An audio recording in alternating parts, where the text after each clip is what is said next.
Okay, Bigfoot theory time.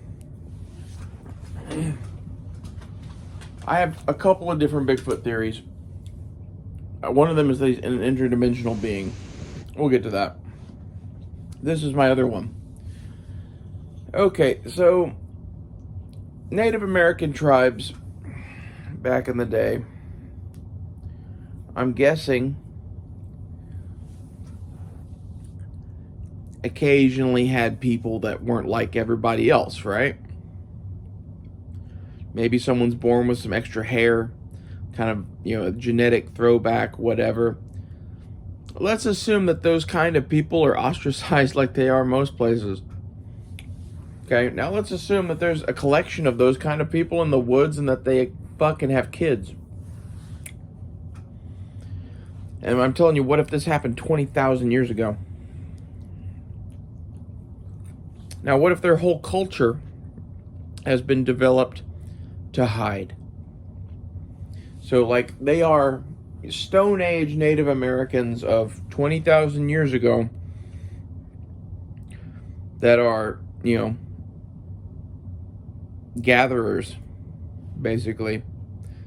Maybe hunter-gatherers, I don't know. But definitely, like, think somewhere between a monkey and a person. Like, they're living very, very close to the land.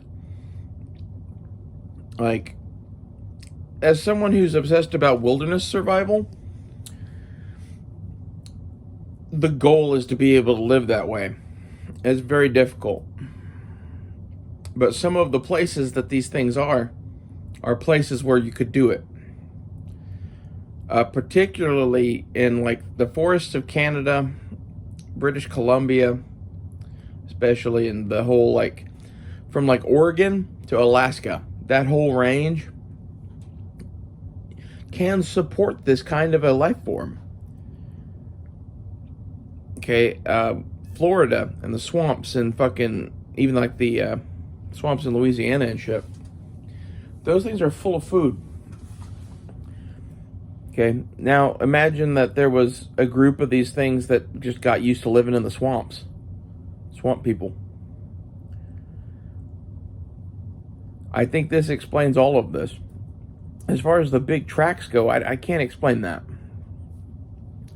As far as seeing big hairy people or whatever, well, let's say that these are, genetic oddballs. What if some of them were at the start of this bigger and hairier, and that those are the ones that fucking survived? So basically what you're looking at is like a very, very primitive humanoid species that probably travels in small groups and has some sort of a culture that teaches it to survive in the way that it does and not be seen. That's the only answer I can come up with for these things, is that they are basically humans and that they are hiding from us.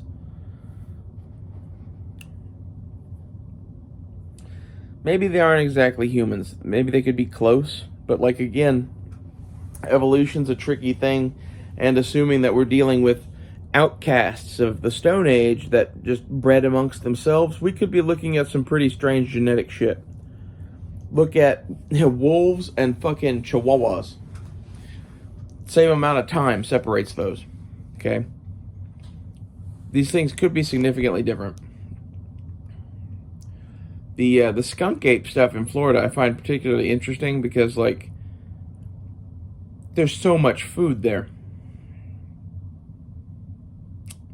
If you're willing to eat the kind of stuff that's there, there's a lot of food there.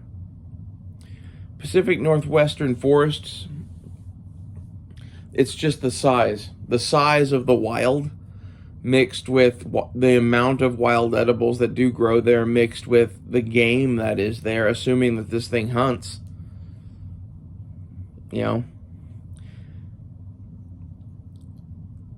I think these things are real. And this is the main theory, I think.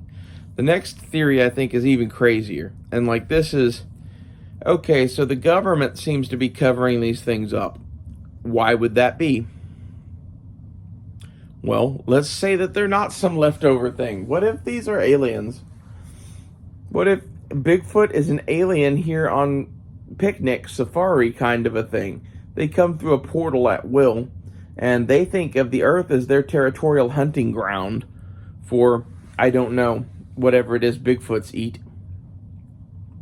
And we just get in their way. And we have some sort of a treaty with them or something, and that's why the government is hiding that shit. I know that's fucking nuts, but like, why else would the government be covering up Bigfoot? Because it seems that they are. And I think it may be one of those things that it would shake up what people believe about the world, maybe. I don't know. I definitely believe in Bigfoot, though. And the reason I do is all of the stories. I've been doing a deep dive into fucking like mythology, and did a lot of Native American mythology and a lot of like stories of Canadian fur trappers and shit. You can only hear so many of those talk about the same goddamn thing before you're like, man, there's a fucking big ass monkey man that runs around Canada.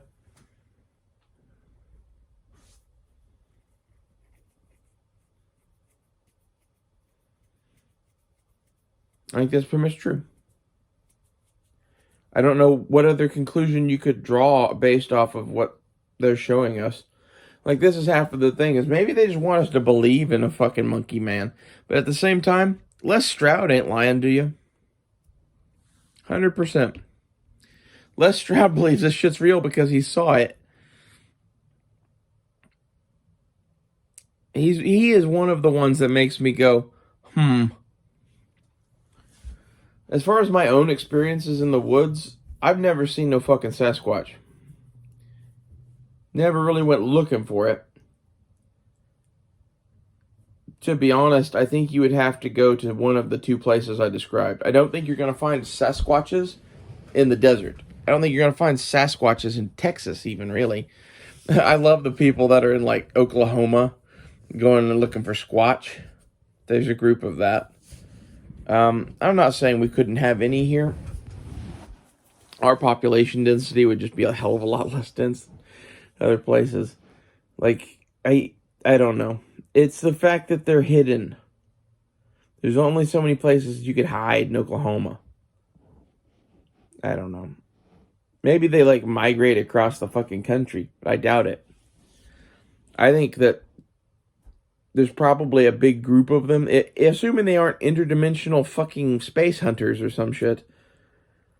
There's probably a big group of them up in the Pacific Northwestern, Alaska, Canada region. There's a big bunch of them down in the swamps. Everywhere else, people are just seeing shit and fucking like imagining. I think there's a bunch of the Bigfoot thing that is people are fucking panicky and imaginative and tell stories. 100% part of it. Well, anyway, I hope you've enjoyed my take on Bigfoot.